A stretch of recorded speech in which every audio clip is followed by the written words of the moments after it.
yourself ستا خپل ځان. himself د هغه خپل ځان. he hurt himself when he was fixing the table. هغه خپل ځان زخمی کو کله چې هغه ټیبل ټیک کو. صحیح ده. I prefer to be by myself. زه دا غوره ګڼم، زه دا بهتره ګڼم چې زه یوازې یم. تا په خپله باندې دا کار کړی دی یا هغه په خپله باندې ځان زخمی کړی دی. نو دغه شانتي په دې خبره کې زور دی. نو دې ته ویلی کېږي emphatic pronouns. The Prime Minister himself said that it is wrong. وزیر اعظم په خپله باندې دا خبره کړې وه چې دا کار غلط دی. بسم الله الرحمن الرحیم. السلام علیکم ملګرو، امید دی چې تاسو ټول بخیر. مونږه د پارټس آف سپیچ لیسنز شروع کړي دي.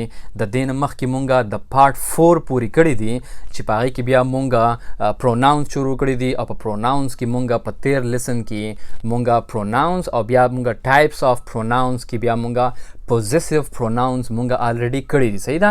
نن زمونږه د پارټ نمبر 5 او په پارټ نمبر 5 کې به مونږه کم چې نور ټایپس آف پروناونس دي نو انشاءالله هغه به مونږه کوو او نن به مونږه شروع کوو ریفلیکسیو پروناونس. د لیسن شروع کېدو نه مخکې لایک او شیر د نه هیر نشي او زمونږه د یوټیوب چینل خامخا سبسکرایب کړئ. صحیح ده.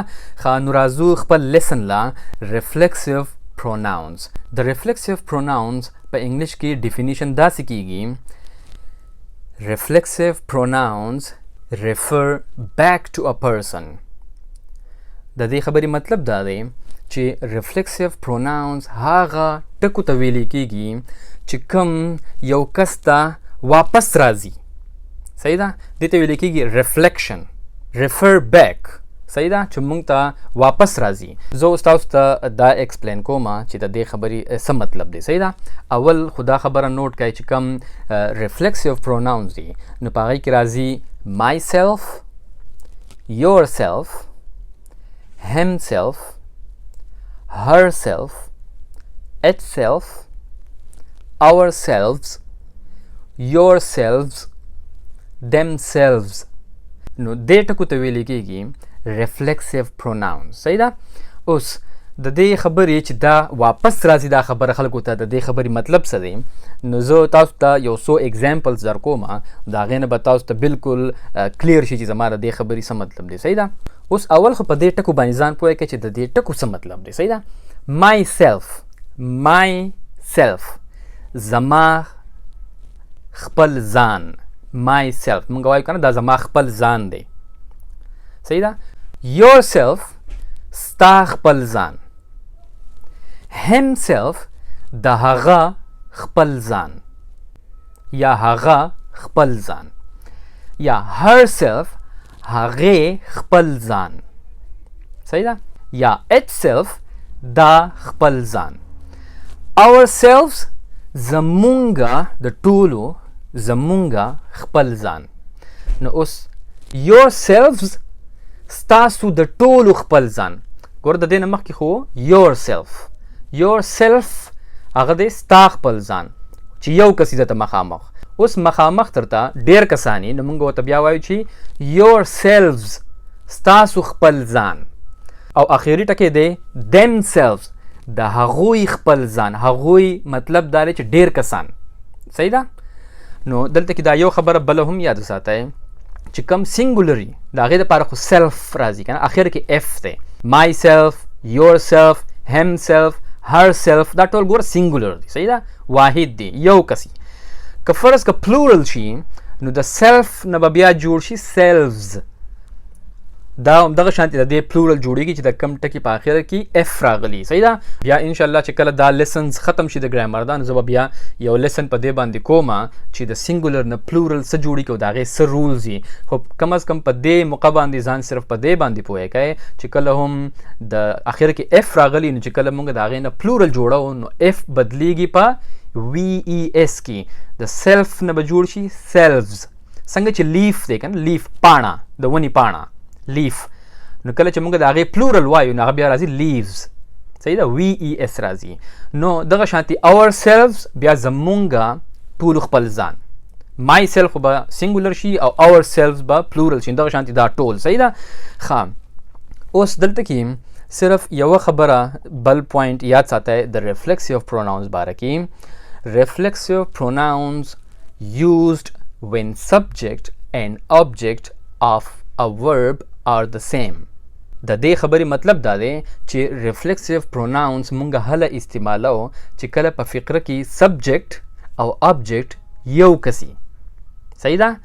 نو په هغه موقع باندې بیا مونږ ریفلیکسیو پروناون استعمالو، یعنی دواړه خبرې سبجیکټ او آبجیکټ دواړه یو کس ته اشاره کوي، د یو کس په باره کې هغه ټوله خبرې صحیح ده. اوس زه به تاسو په دې خبره باندې هم انشاءالله اوس پوهیږم صحیح ده.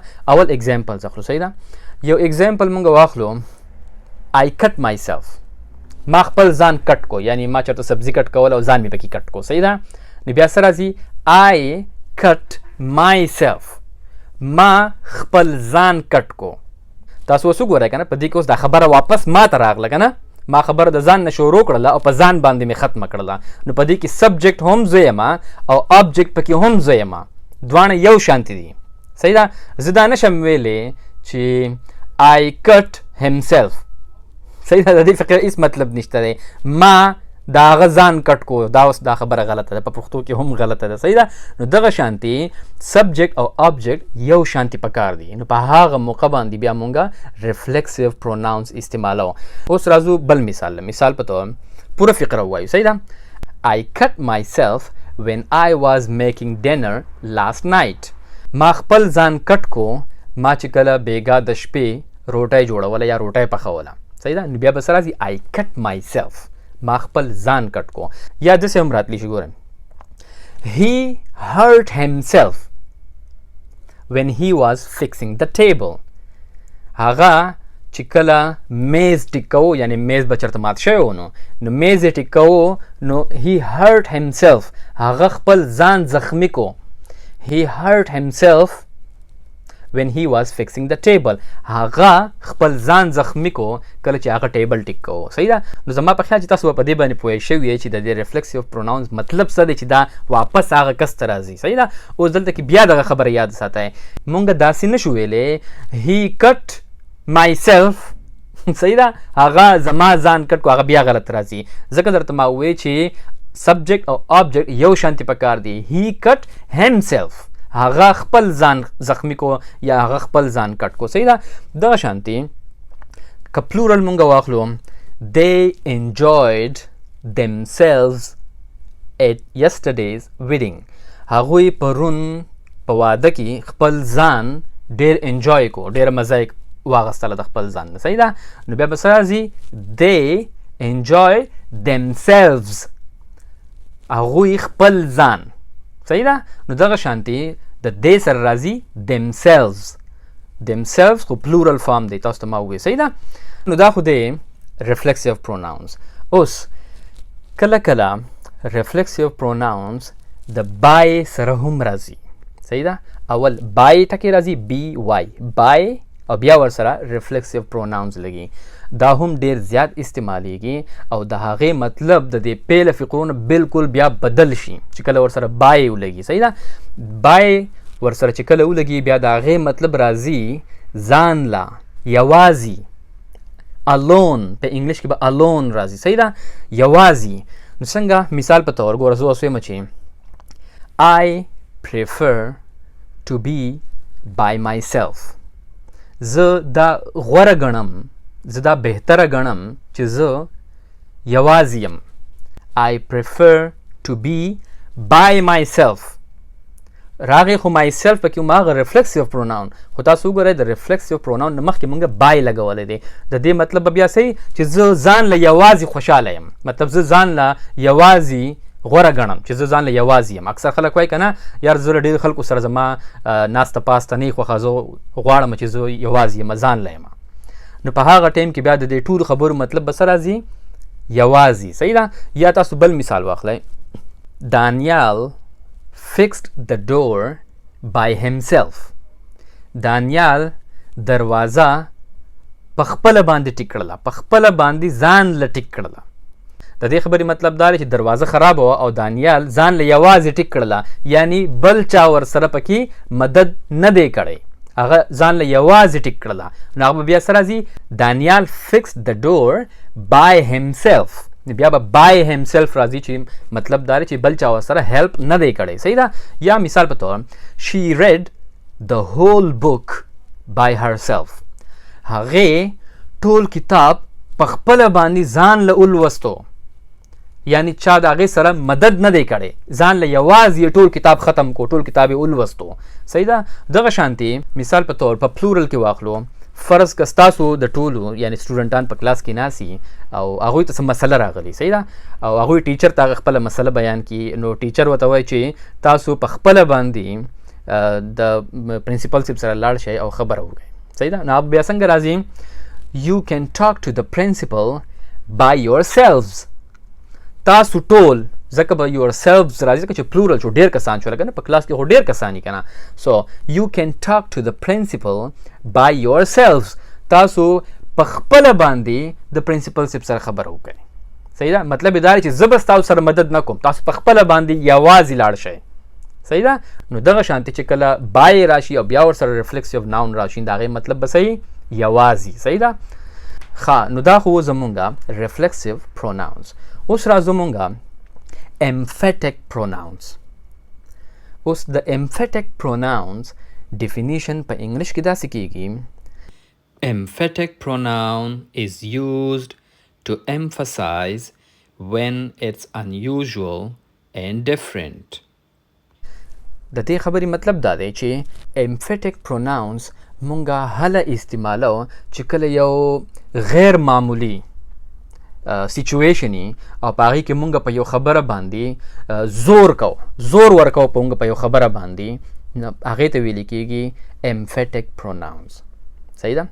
emphasis ویل کېږي په یو خبره باندې زور کول، تا په خپله باندې دا کار کړی دی یا هغه په خپله باندې ځان زخمی کړی دی. نو دغه شانتي په دې خبره کې زور دی، نو دې ته ویل کېږي emphatic pronouns. صحیح ده. emphatic pronouns کې چې کوم الفاظ راځي هغه بالکل د reflexive pronouns والا دي. الفاظ یو شانتي دي، هماغه ټکي دي myself, yourself, himself, herself, itself, ourselves, themselves. صحیح ده. yourselves دا ټول ټکي چې کوم په reflexive pronouns کې وو، هماغه ټکي په emphatic pronouns کې هم دي.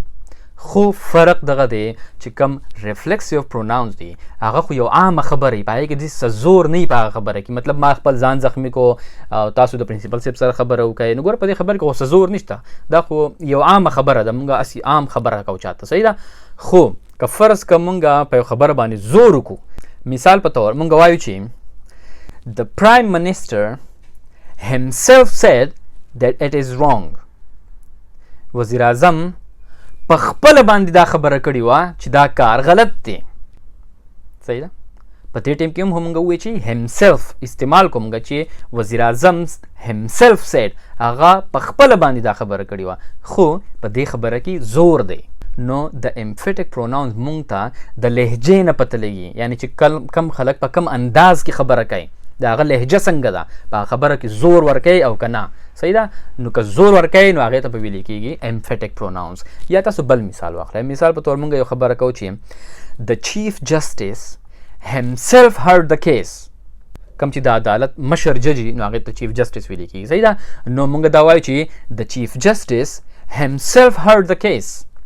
چیف جسټس په خپله باندې دا کیس اورېدلی دی. نو ګوره په دې خبره کې هم زور دی. صحیح ده. یا بل مثال واخلئ. پلورل دپاره مثال اخلو. تاسو ته څوک وایي چې ستاسو څه مسلې او تاسو ته څوک وایي چې یاره زه ستاسو سره مدد کول غواړم. صحیح ده. ستاسو د ټولو یا مسلې او زه تاسو ته وایم چې زه ستاسو سره هیلپ کول غواړم، مدد کول غواړم. تاسو ما ته په جمع باندې د هغه سیډ نه جواب راکوئ چې we don't need your help. مونږ ته ستا د مدد ضرورت نشته دی. we can solve the problem ourselves. مونږ مسله په خپله باندې حل کولی شو. نو ګوره په دې خبره کې هم زور دی. صحیح ده. دغه شانتي د دې مثال جوړیږي. یا اخیری یو مثال بل اخلو د دې دپاره. صحیح ده. هغوی ټول، هغوی they themselves prefer to stay home. هغوی په خپله باندې دا خبره غوره ګڼل، دې خبرې له ترجیح ورکول چې هغوی په کور کې پاتې شي. مطلب تاسو چرته لاړ شئ او تاسو څوک وایي چې یار تاسو واړه ولې نه دي راوستي، ماشومان ولې نه دي راوستي، نو ته ورته وایي چې یاره ما خو ورته ووایي چې راځئ، خو هغوی په خپله باندې دا خبره غوره ګڼل، دا د هغوی خوښه وه چې هغوی وایي چې مونږ په کور کې پاتې کېږو، مونږ نه ځو. سو they themselves prefer to stay home. هغوی په خپله باندې دا غوښتل، دا غوره ګڼل چې په کور کې پاتې شي. نو ګور په دې خبره کې هم زور دی. صحیح ده. زما امید دی چې تاسو به په دې باندې پوه شوي یې، ډېر اهم دی. صحیح ده. نو په پښتو کې ما تاسو پوه کړه چې د کمې خبرې څه مطلب دی، خپل ځان، هغه خپل ځان، دغه شانتي دا ټول ټکي دي او دا په پښتو کې هم ډېر استعمالیږي او په انګلیش کې هم ډېر زیات استعمالیږي. صحیح ده. نو زما په خیال چې د نن لیسن دپاره دومره پوره دی، ځکه چې کم نیکسټ لیسن دی نو هغه به یې ریلیټیو پروناونس. اوس ریلیټیو پروناونس کې لږ ایکسپلینیشن شته دی، که زه د دې لیسن سره وکړم نو بیا به ټول ویډیو ډېر اوږده شي. صحیح ده. نو زه هغه نه غواړم. نو دا نننی لیسن کې زموږ صرف دا پوره دی چې مونږ دا ریفلیکسیو پروناونس وکړله او امفیټک پروناونس مونږ وکړله. انشاءالله پر روان لیسن کې به مونږ ریلیټیو پروناونس کوو. صحیح ده. لایک او شیر د نه هیر نشي او زمونږ د یوټیوب چینل خامخا سبسکرایب کړئ. صحیح ده. انشاءالله پر روان لیسن کې به بیا ملاویږو. ټول د خپل ځان ډېر خیال ساتئ. د الله په امان.